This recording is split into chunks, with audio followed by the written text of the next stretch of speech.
नमः। स्वस्ति श्री गणेशाय नमः। ओम श्री सरस्वती नमः। ओम श्री वेदपुरुषाय नमः। श्री मातृपितृचरणकमलेभ्यो नमः। ओम श्री गुरुचरणकमलेभ्यो नमः। ओम श्री कुलदेवता चरणकमलेभ्यो नमः। ओम समस्त पितृदेवता चरणकमलेभ्यो नमः। कृष्णं नारायणं वन्दे कृष्णं वन्दे व्रजप्रियं कृष्णं द्वैपायनं वन्दे कृष्णं वन्दे प्रीतसुतं वासुदेवं सुतः देवकं सचारुणमर्दनं देवकी परमानन्दं कृष्णं वन्दे जगद्गुरुं मुकुं करोति वाचालं पङ्गुं लङ्घयते गिरिं यत्कृपातमहं वन्दे परमानन्दमाधवं कस्तूरितिलकं ललाटपटले वक्षौ स्तुले कौस्तुभं नासाग्रे वरमौक्तिकं करतले वेणुकरे कङ्कणं सर्वज्ञ हरिचन्दनसुललितं कंठे च मुक्तं बलि गोपास्त्रीपरिवेष्टितो विजयते गोपालचूडामणि।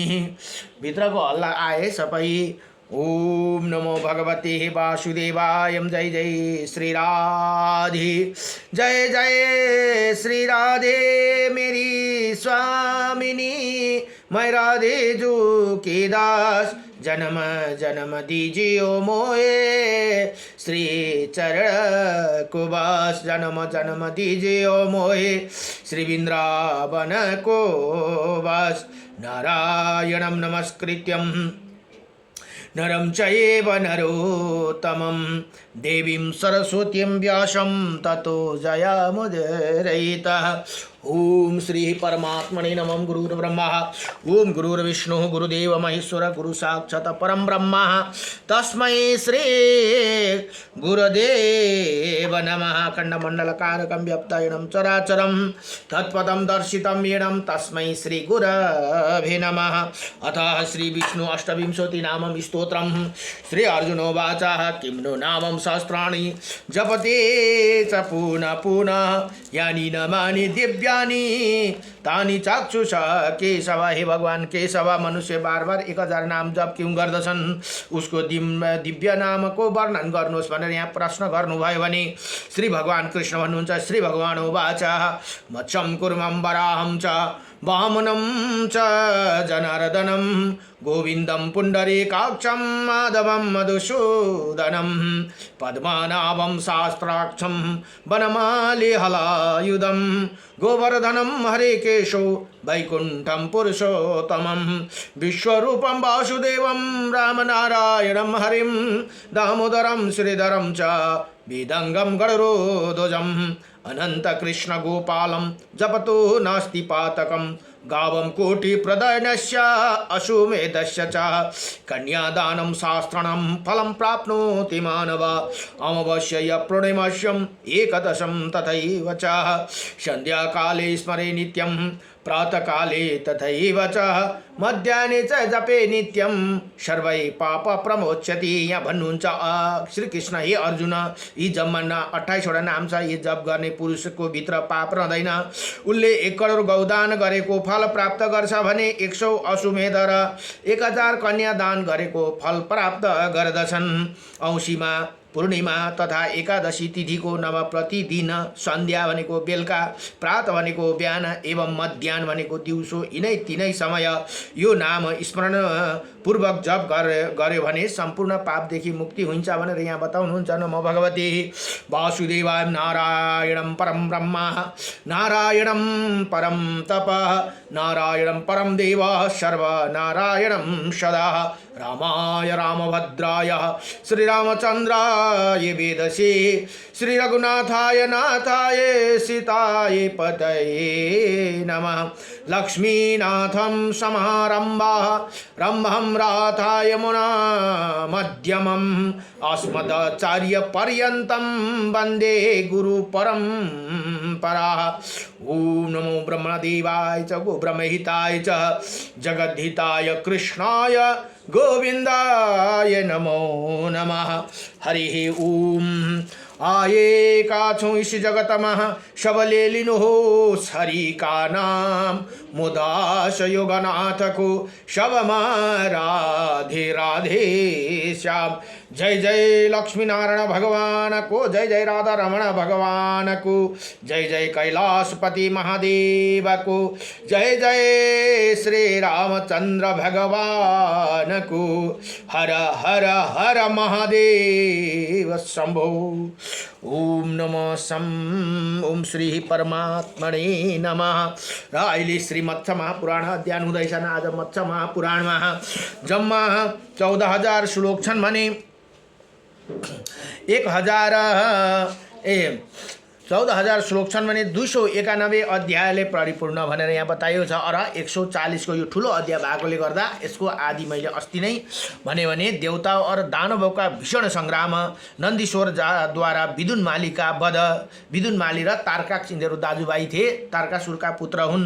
यिनीहरूलाई अब ती त्रिपुर बनाएर यिनीहरूले अत्याचार गरे देवताहरूमाथि र भगवानहरू सबै मिलेर यो त्रिपुरलाई नै भस्म गराएर त्रिपुर भस्म र यी दुईटा विदुनमाली र तारकासुरका वध भएको यहाँ कथा आउँदैछ। अब अस्ति हामीले 1 देखि लिएर 44 श्लोकसम्म भनेको थियौँ भने अब यहाँ आज बताउनुहुन्छ। तब त्रिलोका अधिपति त्रिनेत्रधारी भगवान शंकर ने शीघ्र ही अपने त्रिदेवमय बाण को 3 भागों में विभक्त कर त्रिपुराक में छोड़ दिया। अब यो त्रिपुर भने एउटा सुनको, एउटा चाँदीको, एउटा लोहाको तीनवटा पुर बनाएको थिए। ती बनाउने को हुन् त भन्दा दैत्यहरूका शिल्पकार मय दानव भन्नेले बनाएका थिए। जस्तै देवताहरूका शिल्पकार विश्वकर्मा हुनुहुन्छ भने दैत्यहरूको शिल्पकार यी मय दानव हुन् र यिनले नै तपस्या गरेर ती त्रिपुरलाई निर्माण गरेका थिए। यहाँ भन्नुहुन्छ अब ती मय चाहिँ के भए त भन्दा मय चाहिँ भगवानको शरणमा आए भनेर यहाँ बताउनुहुन्छ। बाण वृक्ष के पुष्प के समान। यहाँ भन्नुहुन्छ तीनों देवताओं के अंश से ब्रह्मा विष्णु महेशको अंशबाट ती बाणलाई निर्माण गरेका थिए भनेर यहाँ बताउनुहुन्छ। यहाँ भन्नुहुन्छ बाणों 3 भाग में विभक्त कर त्रिपुर पर छोड़ दिया भनेर यहाँ भन्नुहुन्छ। उसी छूटे हुए बाण तीनों देवताओं के अंश से 3 प्रकार की प्रभाव से युक्त होकर बाण वृक्ष के पुष्प के समान नीले आकाश सुवर्ण सुदर्श प्रभाशाली और सूर्य की किरणों के उदित कर दिया भनेर यहाँ बताउनु भयो। ये देवेश्वर शंभु त्रिपुर पर त्रिदेवमय बाण छोड़कर मुझे धिक्कार है। हाँ धिक्कार है, बड़े कष्ट की बात हो गई भनेर यहाँ बताउनुहुन्छ। अब भन्नुहुन्छ कहते हुए चिल्लाए उठे इसी प्रकार शंकर जी को व्याकुल देखकर गजराज की चाल से चलने वाला नंदीश्वर शूलपाणी महेश्वर के निकट पहुँचे और पूछने लगे कहिए क्या बात है। तब नंदी चंद्रशेखर जटा जूटधारी भगवान भय भक्तमय नष्ट हो जाए सुनकर और वायु के समान वेगशाली मय महाबली नंदीश्वर तुरंत उसी बाण के त्रिपुरा में पहुंचने के पूर्व ही वहाँ आज जा पहुँचे जहाँ सुवर्ण शरीर के कांतिमान गणेश्वर नंदी ने मय को निकट जाकर मय इस त्रिपुर पर अत्यंत भयंकर विनाश आ पहुँचा भनेर ती भगवान नंदीश्वरले गएर ती मयलाई चाहिँ बताइदिए। अब भगवानलाई के भने मय दानव चाहिँ भगवानको बडो भक्त थिए। त्यही भक्त प्रसन्न भएर उनले वरदान पाएका थिए। त्यसले गर्दा उनलाई धिक्कार लागेको थियो, मय पनि मर्ने भयो भने इसीलिए वो तुम्हें बतला रहा हूँ भनेर नंदीश्वरले बताउनु हुँदैछ। तुम अपने इसी गृह के साथ इससे बाहर निकल जाओ भनेर ती मयलाई बचाउँदछन्। तब तुम अपने इसी गृह के साथ बाहर निकल जाओ। तब महेश्वर की प्राप्ति प्रति दृढ़ भक्ति रखने वाला मय नंदीश्वर के उस वचन को सुनकर अपने उस मुख गृह के साथ त्रिपुरा को निकाल कर भाग गया भनेर यहाँ बताउनुहुन्छ। यो मय दानव चाहिँ जुन लोहाको फलामको त्रिपुरमा बस्दथे। तदंतर वो बाण अग्नि सोमा और नारायण के रूप में 3 भागों में विभक्त होकर उन तीनों नगर को पत्ते की दोनों तरह जलाकर भस्म कर दिया भनेर यहाँ बताउनुहुन्छ। हे द्विजवरो, ये तीनों पूर्व बाण के तेज से उसी प्रकार जलकर नष्ट हो रहे थे जैसे कुपुत्र के दोष से आगे की पीढ़िया नष्ट हो जाती है। हेर्नुहोस् है, कुपुत्र भयो भने के हुन्छ अरे त भन्दा अगाडि बढ्दैन अरे आफ्नो सन्तान। अगाडिको सन्तान कुपुत्र दोष से आगे की पीढ़ियाँ भनेको अगाडिको वंश बढ्दैन भनेर यहाँ बताउनु भयो। उसी त्रिपुरा में ऐसे गृह बने थे जो सुमेरु, कैलाश और मंदराचल के अग्रभाग की तरह दिख रहे थे। त्यति जस्तो कैलाश पर्वत उचाइमा थिए नि, उचाइ त्यस्तै उचाइ थियो रे ती त्रिपुरको भनेर यहाँ बताउनुहुन्छ। जिनमें बड़े बड़े किबड़ा और झरोखे लगे हुए थे तथा छज्जाओं के विचित्र छटा दिखा रही थी। उसी सुंदर महलों उत्कृष्ट कुटागारों ऊपरी छत के कमरों जल रण की वेदिकाओं और खिड़कियों को सुशोभित थे और जिनके ऊपर सुवर्ण एवं चांदी के बने हुए डंडों में बंधे हुए ध्वज और पताका फहरा रहे थे। सभी हजारों संख्याओं में दानव उसी उपद्रव के समय अग्नि द्वारा जला जा रहे थे। उसी अग्नि की तरह धका रही थी। दानव इंद्र की स्त्रियां जिनमें कुछ महलों की रमणियां शिखरों पर बैठी थी, कुछ वनों और उपवन घूम रही थी, कुछ झरीखों में बैठकर दृश्य देख रही थी, कुछ मैदानों में घूम रही थी। सभी अग्नि द्वारा जलाई जा रही थी। कोई अपने पति को छोड़कर अन्यत्र जाने में असमर्थ थी। अतः पति के सम्मुख ही अग्नि को लपट में आकर दगत हो गई भनेको जल गयो भनेर यहाँ बताउनुहुन्छ। यहाँ भन्नुहुन्छ जल गई और कमला नयानी नारी आंखों में आंसू भरे हुए हाथ जोड़कर कही रही थी कि हे हव्यवान भनेको अग्नि को नाम है एउटा। हव्यवान, मैं दूसरे की पत्नी हूँ। हे परतापन, आप त्रिलोक की धर्म के साक्षी है, अतः यहाँ मेरी स्पर्श करे आपके लिए उचित नहीं है। कोई कह रही थी कि हे शिव के समान कांतिमान अग्निदेव, मुझे पतिव्रता ने ये इसी घर में अपने पति को सुला रखा है, अतः इसे छोड़कर आप दूसरी ओर से चले जाइए, क्योंकि ये गृह मुझे परम प्रिय है भनेर यसरी उनका पत्नीहरू ती दैत्यका पत्नीहरूले बडो दिव्यसँगले यहाँ अग्निदेवलाई पुकार्दछन्। अनि एक दानव पत्नी अपने शिशु पुत्र को गोद में लेकर अग्नि के समीप गई और अग्नि से कहने लगे, हे स्वामी कार्तिकेय की प्रेमी पावक, मुझे ये शिशु पुत्र बड़े दुख से प्राप्त हुआ है, अतः हमें इसे आपके लिए उचित नहीं है। हे मुझे परम प्रिय है। कुछ पीड़ित हुई दानव पत्नियां अपने पतियों को छोड़कर समुद्र के जल में कूद रही थी। उसी समय उन्हें आभूषण से शब्द हो रहा था। त्रिपुरा में आग की लपट में भयंकर कपती हुई नारियां हा तात, हा पुत्र, हा माता, हा पिता कहकर बलपूर्वक करुणा क्रंदन कर रही थी। जैसे पति पर्वत अग्नि दवा अग्नि कोमल सहित सुमे सरोवर के जल देती, उसी प्रकार अग्निदेव त्रिपुरा में स्त्रियों को मुखरूपी कमलों से जला रहे थे भनेर यहाँ बताउनुहुन्छ।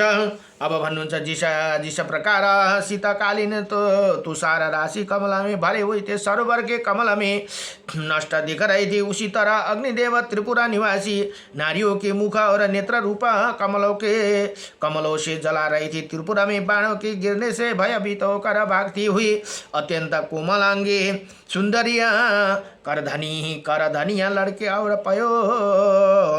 पयोजेब का शब्द अक्रंद के शब्दों से मिलकर अत्यंत भयंकर लग रहा था, जिसमें अर्धचंद्र सुशोभिता वेदिकाओं जला गई थी तथा तीरों सहित अटलिकाओं में जलकर छिन्न भिन्न हो गई थी। ऐसे गृह जलते जलते समुद्र में इसी प्रकार गिर रहे थे, मानो उसी रक्षा के लिए उनमें क्रुद्ध रहे थे। अग्नि की लपेट में झुलसे हुए गृह के समुद्र गिरने उसी का जल ऐसे संतप्त हो उठा जैसे संपत्तिशाली व्यक्ति का कुल पुत्र दोष से नष्ट भ्रष्ट हो जाते भनेर यहाँ बताउनुहुन्छ।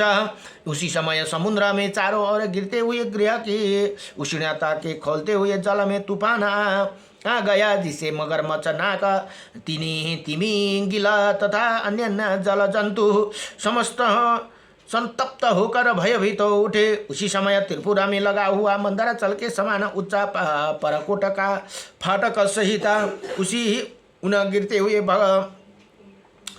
हुए भवन के साथ साथ महान शब्द करता हुआ समुद्र में जा गिरे। त्रिपुरा थोड़ी देर पहले शस्त्रों ऊंचे ऊंचे भवनों को युक्त होने के कारण शस्त्र बने को हजार है, शस्त्र शिखर वाले पर्वतों की भांति शोभा पा रहे थे। वही अग्नि आहार वो बलि के रूप में प्रयुक्त होकर नाम मात्र अन्वेष अवशेष रह गया भनेर यहाँ बताउनुहुन्छ। जल के जलते हुए उसी त्रिपुरा के तप से पाताल और स्वर्गलोक सहित सारा जगत संतप्त हो उठा। इस प्रकार महान कष्ट झेलता हुआ उसी त्रिपुरा समुद्र के जल में निमग्न हो गई भनेर यहाँ बताउनुहुन्छ। इसमें एकमात्र मय का महान भवन ही बच गया था। अदिति नंदन ब्रजधारी देवराज इंद्र जब ऐसी बात सुनी तो मय के उसी गृह को शाप देते हुए बोले, हे मय का ये गृह किसी के सेवन करने योग्य नहीं होगा भनेर इंद्रले यसरी श्राप दे रहे। उसकी संसार में प्रतिष्ठा नहीं होगी। ये अग्नि की तरह सदा भय से युक्त बना रहेगा। जिस देश की पराजय होने वाली होगी उसी देश के विनाश मुख निवास इसी त्रिपुरा खंड का दर्शन करेगा। मय का वो गृह आज भी आपत्तियों की रहित है भनेर यहाँ बताउनु भयो। ऋषियों ने सोध्नुहुन्छ सुतजीलाई। सनकादि ऋषिहरूले चम से उत्पन्न होने वाला ऐश्वर्यशाली सुतजी है। उसी ये मया जिस गृह को साथ लेकर भाग गया था उसी मया की आगे चलकर क्या गति हुई हम इसे बतलाइए भनेर आवाज सोधे। ती दुईजना मरे, विद्युन मालिक र तारकाक्ष। यो मया चाहिँ आफ्नो भवनलाई लिएर कहाँ गयो त? मायावी थियो, यसले जहाँ पनि आफ्नो वासस्थानलाई भवनलाई सार्न सक्थे भनेर यहाँ अब त्यो भवन लिएर ऊ कहाँ गयो भनेर यहाँ ऋषिहरूले सोध्नुभयो। अब सुताजी ऋषि भन्नुहुन्छ, सनकादि मुनिहरूलाई, हे ऋषि मुनि हो, जब जहाँ ध्रुव दिखलाई पड़ते वहाँ मया की भी स्थान देख पड़ता था भनेर यहाँ बताउनुहुन्छ। किन्तु कुछ समय के बाद देव शत्रु भनेको देवताहरू का शत्रु मया का मन खिन्न हो गया। तब वो अपनी रक्षा के निमित्त वहाँ से हटकर अन्य लोक में चला गया। वहाँ भी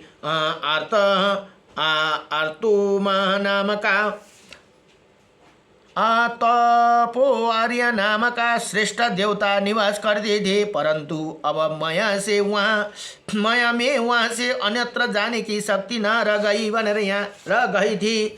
अब तब भक्तवत्सल शंकर जी ने एक उत्तम पूरक को गृह का निर्माण करा, गृहस्थी मय को प्रदान कर दिया।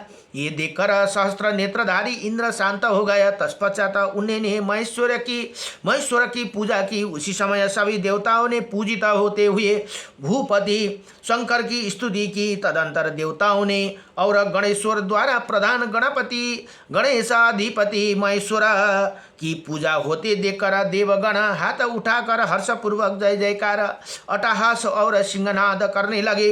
इसके बाद रथ में निकलकर उन्होंने ब्रह्मा और शंकर जी की वंदना की। फिर हाथों में धनुष ग्रहण करे और भूतगणों से विदा होकर अपने स्थान के लिए प्रस्थित हुए। क्योंकि शंकर जी ने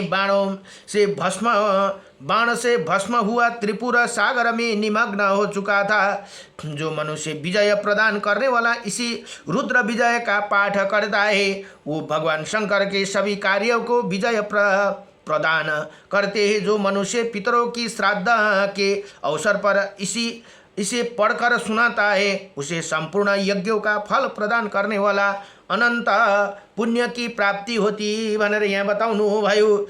होती है ये रुद्र विजय विजय महान मंगलकार पुण्यप्रद और संता सनातन प्रदायक है। इसे पढ़ने और सुनकर लोग रुद्र लोक में चले जाते। हेर्नुहोस् त, पढ्दा र सुन्दा मात्रै पनि हामी भगवानको धाममा जानु पाउँछौँ भने हाम्रो सनातन शास्त्रले यस्तो यस्तो सजिलो कुरा बताइदिएको छ। अब तपाईँ भक्तिमय भएर यदि यो कथा सुन्नुभयो, यो 140 अध्यायको कथा भने पनि सुन्नु अथवा पढ्नु भयो भने पनि भगवान रुद्रको लोकमा जानु पाइन्छ भनेर यहाँ बताउनु भयो। इसी प्रकार श्रीमच्च महापुराणको त्रिपुरा उपाख्यान में त्रिपुरा दह नाम का 140 अध्याय संपूर्ण भयो। नमो भगवते वासुदेवाय हरे परमात्मने नमः।